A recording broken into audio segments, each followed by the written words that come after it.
when a corrupt anti-Democrat judge insulted Chuck Schumer right in court. He thought he was untouchable, but just minutes later, when Schumer struck back, the entire courtroom fell silent. Before diving into the story, comment where you're watching from, and don't forget to subscribe so you won't miss the latest stories. That day in a stifling federal courtroom, everything started as usual until Judge Maxwell Carter stepped up to the bench, his face flushed with anger. "No coffee in my court," he barked at the clerk, startling the young woman. "Tell the defense team 2 more minutes and they're not here. I'll hold them in contempt." The courtroom was packed with spectators, the air heavy as Maxwell Carter, a notorious Democratic critic, prepared to hear a case involving the Progress and Community Foundation, a progressive charity accused of financial fraud, known for its harshness, especially toward anyone tied to the liberal side. Today, he was clearly in no mood. "Sir," the clerk timidly reported, "Senator Schumer has arrived to testify." Maxwell Carter's face darkened. "Oh, how special," he sneered, not bothering to hide his contempt. "Tell him this isn't the Senate. His title means nothing here." Chuck Schumer walked in, confident and sharp, holding a thick stack of documents. He nodded to the court staff, but Maxwell Carter glared at him like a hawk, tapping his fingers on the desk impatiently. "Let me make this clear," he growled. "I am the law here. Got it, Mr. Schumer?"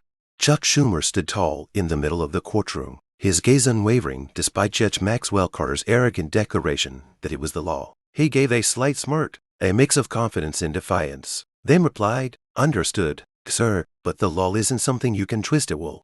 Maxwell Carter frowned, his hands mid-tap on the desk, his face turning beet red as if about to explode. "You dare lecture me about the law in my own courtroom, you Democratic establishment hack," he roared, voice dripping with scorn, pointing a trembling finger at him. The courtroom buzzed with whispers. A man in the back row muttered to his neighbor, "He's got guts," while a few spectators snickered, but Schumer didn't care. He stepped forward, raising his thick stack of documents, his voice clear and cutting. "I'm not here to lecture you, Your Honor. I'm here to testify to the truth, something you seem unwilling to hear." Maxwell Carter slammed his gavel hard, the bang drowning out all other noise. "Silence," he shouted, eyes blazing. "You're not a lawyer, not a court official, just some empty Democratic mouthpiece. What makes you think you have a say here?" Schumer didn't flinch. He locked eyes with him, his voice calm but powerful. "I have a say when justice is at stake, sir. This case involves the Progress and Community Foundation, a charity our party supports. I have evidence of their financial transparency, and you need to see it." Maxwell Carter smirked mockingly, leaning back in his chair as if he'd heard a bad joke. "Evidence, charity," he jeered, voice shrill. "I know this game. Rich liberals hiding money behind Progress and Community. Don't waste my time with fairy tales, Mr. Schumer." He opened his documents, flipping to the first page and read aloud. March 15, 2024. The Progress and Community Foundation met with donors in Manchester, New Hampshire. Every contribution was clearly recorded publicly. Maxwell Carter cut him off instantly, slamming the gavel again. "Enough," he yelled, face flushed. "I don't need to hear that nonsense. This is a courtroom, not a Senate hearing." But Schumer didn't stop. He lifted his head, eyes sharp as knives, and continued, including independent audit records proving no fraud. "Do you want to see them, or are you afraid the truth will embarrass you?" The courtroom went dead silent. The young clerk near the desk shrank in her seat, as if fearing collateral damage. Maxwell Carter gritted his teeth, gripping the gavel so tight his knuckles turned white. "You're crossing the line, Schumer," he snarled, voice trembling with rage. "One more word and I'll hold you in contempt right now." Schumer gave a slight shrug, the small but defiant gesture. "If you want to jail me for telling the truth, go ahead, but I won't stay silent while you try to bury justice." Maxwell Carter shot up from his chair, pointing straight at him, breathing heavily. "Justice? You dare talk to me about justice? A Democratic puppet, a man who knows nothing about the law, standing here lecturing me." He banged the gavel repeatedly, the sound echoing through the room, but his eyes flickered with unease as they darted to the documents in Schumer's hands. He smiled faintly and replied, "I don't need to lecture you, Your Honor. Your actions speak for themselves." That defense attorney, a young woman standing beside Schumer, spoke up. "Your Honor, we just want to establish context. These documents were properly filed during discovery." Maxwell Carter cut her off, his voice booming like thunder. "Context? I don't need context. This is a financial fraud case, not a charity event. Shut up, or you'll be held in contempt too." He slammed the gavel again, but this time the sound was weaker, as if his control was slipping away. Schumer took another step forward, his voice cutting through the gavel's echo. If you don't want to hear about progress and community, then let's talk about the Liberty Fund. Does that name ring a bell, Your Honor?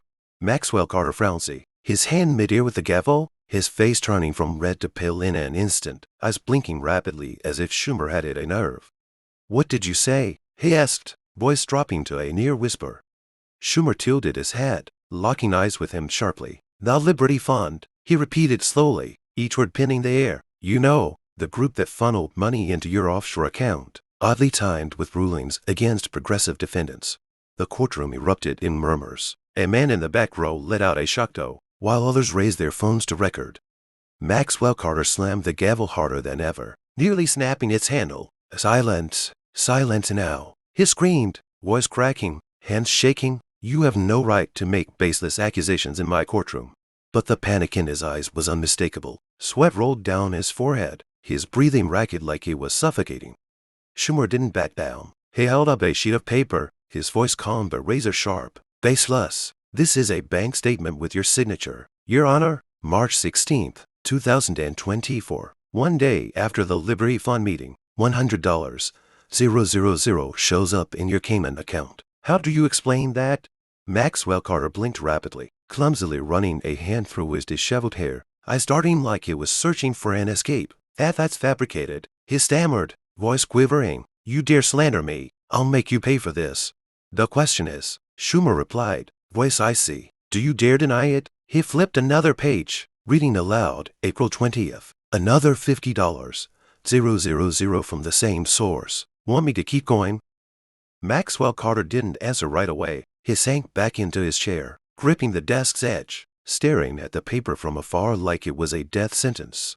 Maxwell Carter took a deep breath, trying to regain composure, but his voice still faltered as he shouted, You have no proof. This is a Democratic circus to ruin me. He pointed at Schumer, hand trembling. You regret crossing me.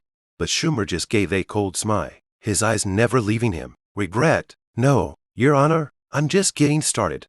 Judge Maxwell Carter slumped back into his chair, gripping the desk's edge, his wild eyes fixed on Chuck Schumer as he challenged. Do you dare deny it? His words were a razor-sharp blade, slicing through his already crumbling authority. The courtroom went silent for a moment, only Carter's heavy breathing cutting through the stifling air. He took a deep breath, trying to steady himself, then shot up, pointing at Schumer with a shaking finger. Deny? I don't need to deny anything, he roared, voice breaking with rage. That's all lies. Where'd you get that trash paper? I'll sue you for defamation.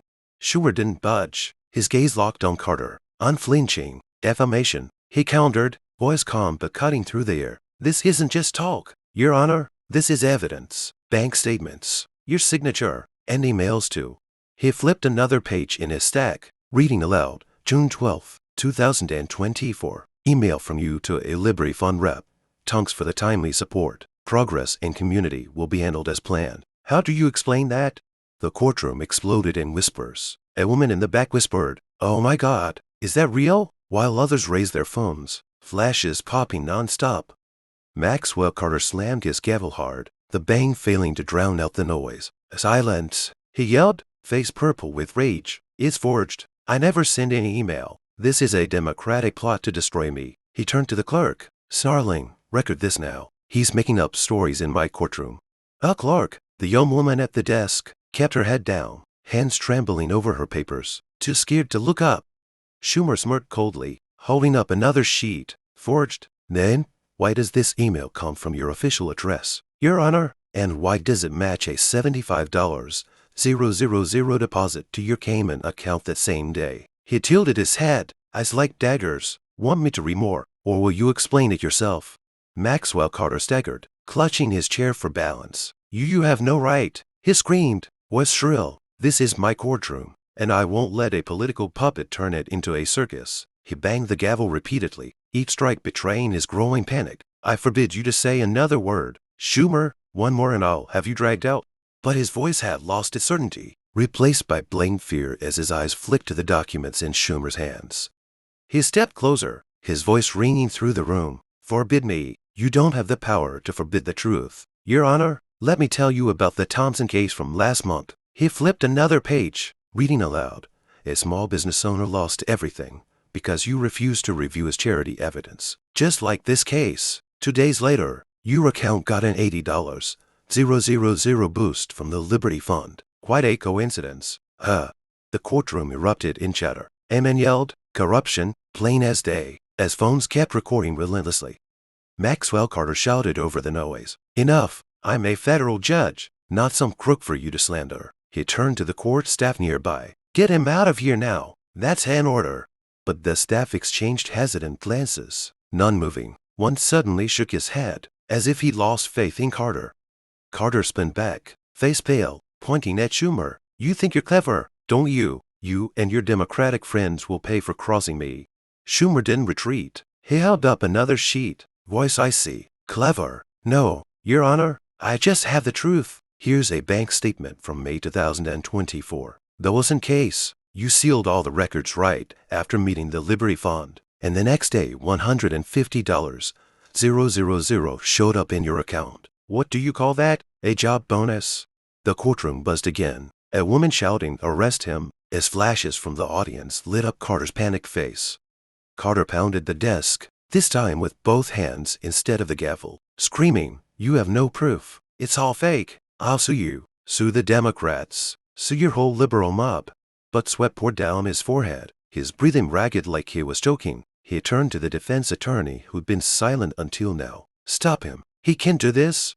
The attorney, a young woman, stood, voice shaky. "Your Honor, these documents were properly filed during discovery. You can't stop him." Carter glared at Schumer, eyes wild. "What do you want?" To ruin me." He slammed the desk again, voice cracking. "You don't know who you're messing with." But Schumer just smiled coldly, his voice ringing like a verdict. "No, Your Honor, you don't know who you're messing with. I have enough evidence to show the world who you are, a corrupt sellout of justice." He raised the stack of documents high, voice firm. "This isn't just about progress and community. It's a string of cases you've twisted for Liberty Fund money. Want me to keep reading, or will you confess now?" Maxwell Carter didn't respond. He gasped for air, wiping his face, eyes starting like he was searching for an exit. The audience held its breath, phones recording non-stop, the tension in the courtroom rising to a suffocating peak. Judge Maxwell Carter stood there, hands trembling as they gripped the desk's edge, his wild eyes scanning the courtroom as Chuck Schumer held the documents aloft, challenging, "Want me to keep reading, or will you confess now?" His words were a ticking bomb, shattering the last of his dwindling authority. The courtroom went dead silent, only Carter's panting breaking the stifling air. He took a deep breath, trying to steady himself, then suddenly shouted, "Shut up. I won't let you ruin me." His voice cracked, almost pleading, as he slammed his hands on the desk, rattling the papers. Schumer didn't budge, his gaze locked on Carter, cold and resolute. "Ruin you?" He shot back, voice sharp as a blade. "No, Your Honor, you ruined yourself when you sold out justice." He pulled a small device from his pocket and held it up. "This is a recording from your office. Want to hear your own voice?" Without waiting for a reply, he pressed play, and Carter's voice came through. "Web all the progress and community files. I don't want them in the trial. If anyone asks, say they're lost." The courtroom erupted. A man in the back yelled, "Oh my God, no way," as phones recorded relentlessly.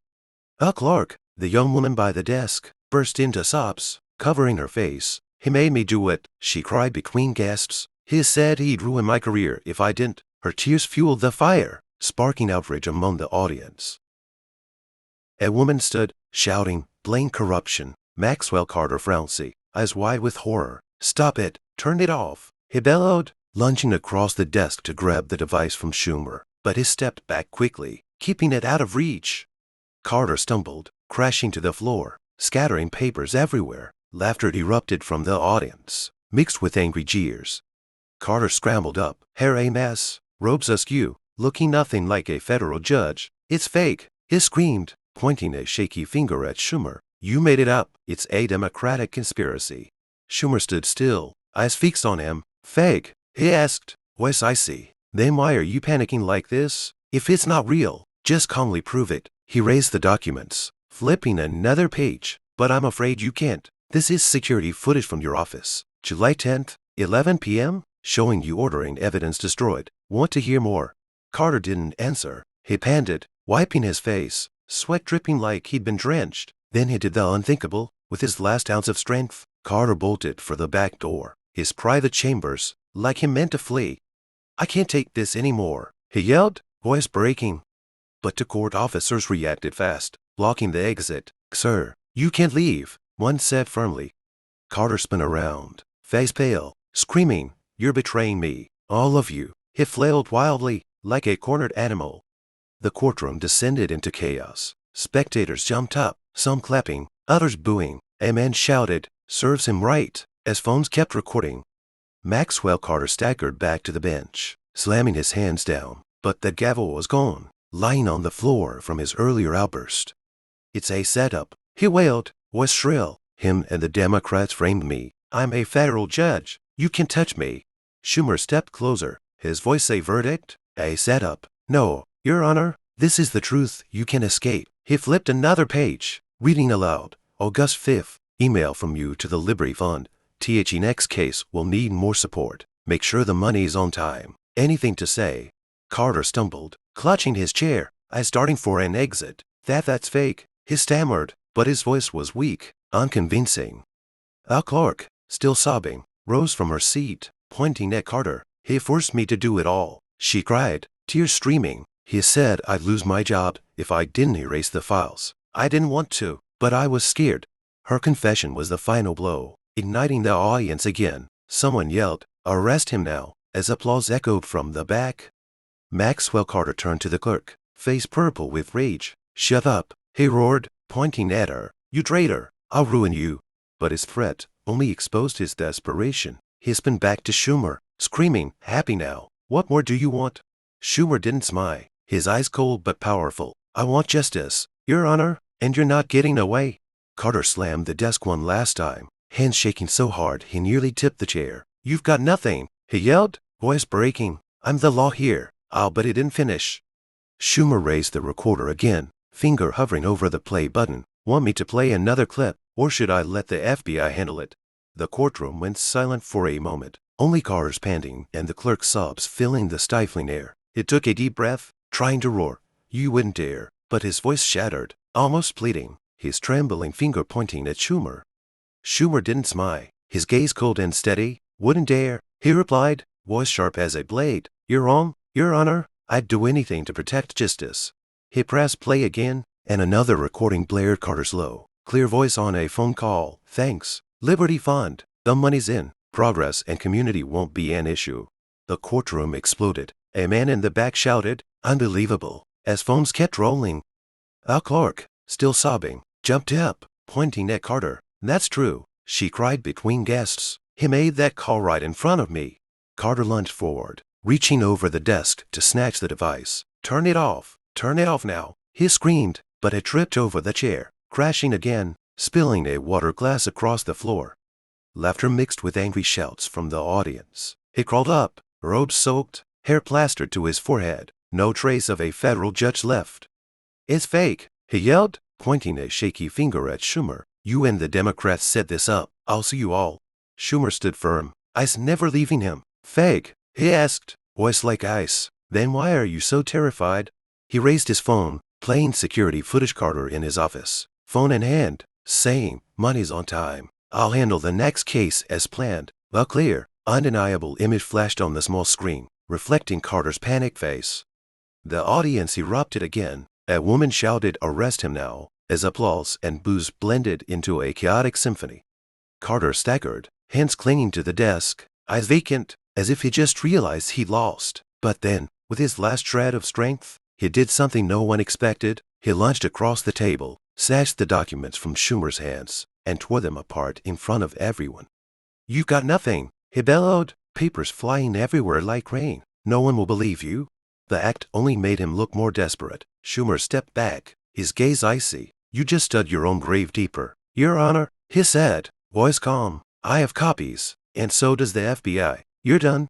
Carter frowned, fistful of shredded paper, panting heavily. He looked around, seeing the contempt in the audience's eyes, the eerie silence from the court staff, and Schumer's unshakable resolve.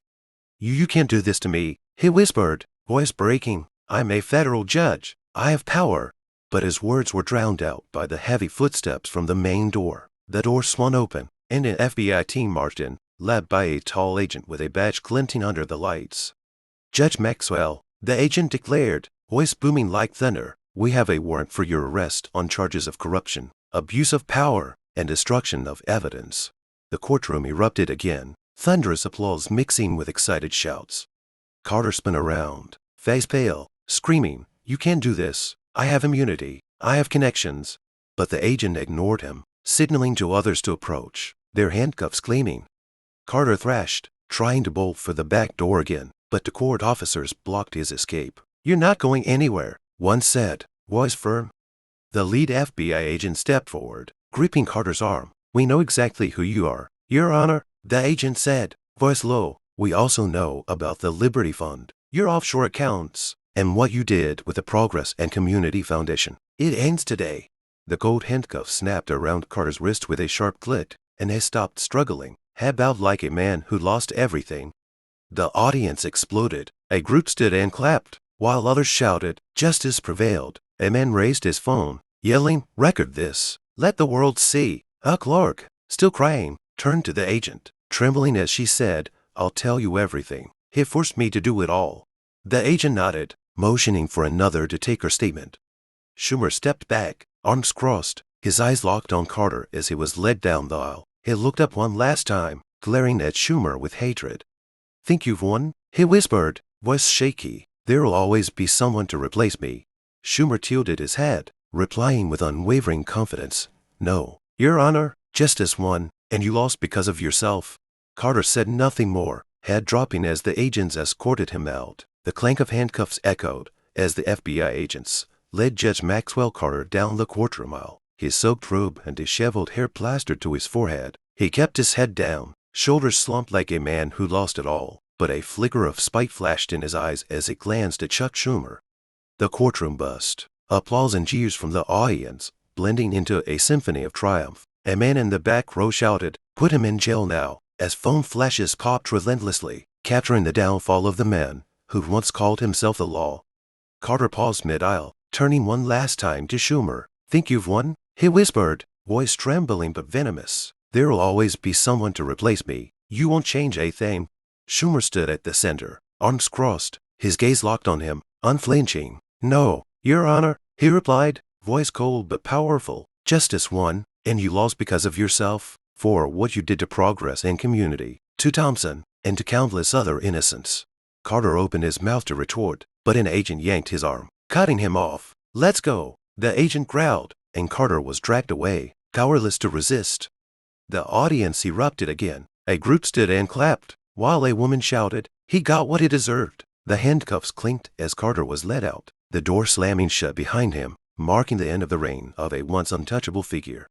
Schumer turned to the lead agent, handing over the remaining copy of his documents. "Here's everything I've got, bank statements, emails, videos," he said, voice steady. "I trust you'll need them to take down the rest." The agent nodded, taking them with a look of approval. "Thank you, Senator Schumer. You've done more than we could have hoped." The agent turned to his team, signaling to seal off Carter's desk. "Search everything," he said, voice low. "We need it all. Files, hard drives, anything tied to the Liberty Fund." A young agent stepped up, holding an old cardboard box found under the desk. "Got something here," he said, opening it. Inside was a stash of secret documents, a list of 7 other judges, each name paired with dates and amounts from the Liberty Fund, all linked to cases against progressive organizations or individuals. The lead agent raised an eyebrow, turning to Schumer. "You were right. It's not just Carter. There's a whole network behind this." Schumer glanced at the list, his eyes lighting up with determination. "I suspected as much," he said, voice low. "If there are more like him out there, I'll help you find them." The agent nodded, offering a rare smile. "We'll need you as a witness for the bigger investigation. This is just the start."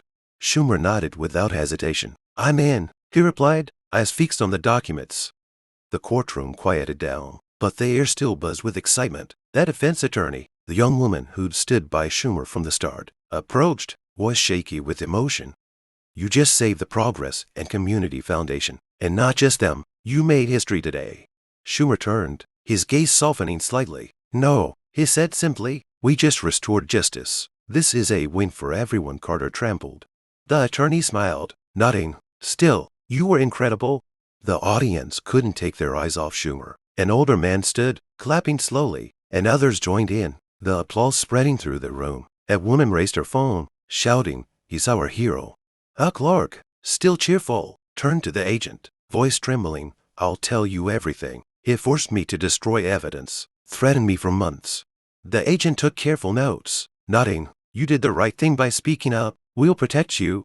Schumer stood at the center, arms crossed, his gaze sweeping over the audience, court staff, and the chaos of papers on the judge's desk. A faint smile crossed his lips, not smug, but the satisfaction of knowing he'd done right. He picked up the recorder, slipped it into his pocket, and turned to the agent. "If you find more evidence of this network, let me know," he said, voice firm. "I want to see them all pay." The agent nodded. "We'll be in touch. You've opened a door no one dared touch." As the agents continued their search, as she fell from the box of files, an email from Carter to the Liberty Fund, "Need more support for the next case. Make sure no one knows." The young agent held it out, scanned it quickly, and handed it to his boss. "Looks like he wasn't acting alone," he said. The lead agent nodded, glancing at Schumer. "You were right from the start. This is bigger than we thought." Schumer said nothing more, just gave a slight nod, his eyes gleaming with the thought of what lay ahead. Carter might be in cuffs, but the list of 7 other judges in the FBI's hands showed this fight was far from over. He stepped away from the witness stand, a steady, as if ready for the next battle. The audience kept clapping, the sound echoing through the room, but Schumer didn't linger for praise. He knew today's justice wasn't just for progress and community, it was the start of dismantling a corrupt system.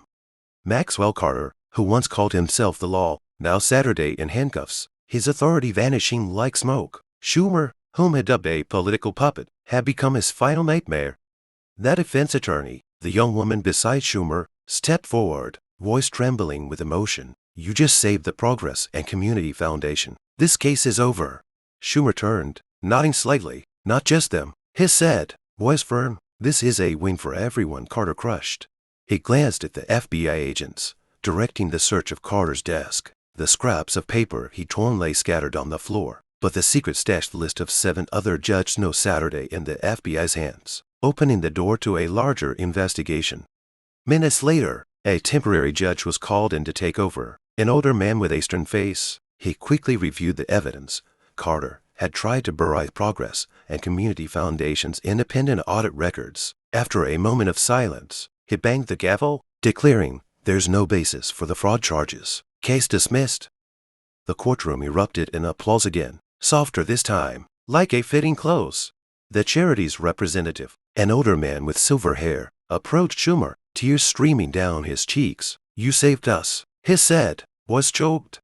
Schumer placed a hand on his shoulder, replying, "I just did what was right." Meanwhile, news spread beyond the courtroom like wildfire. Outside, a crowd of reporters had gathered, microphones raised, cameras trained on the main doors.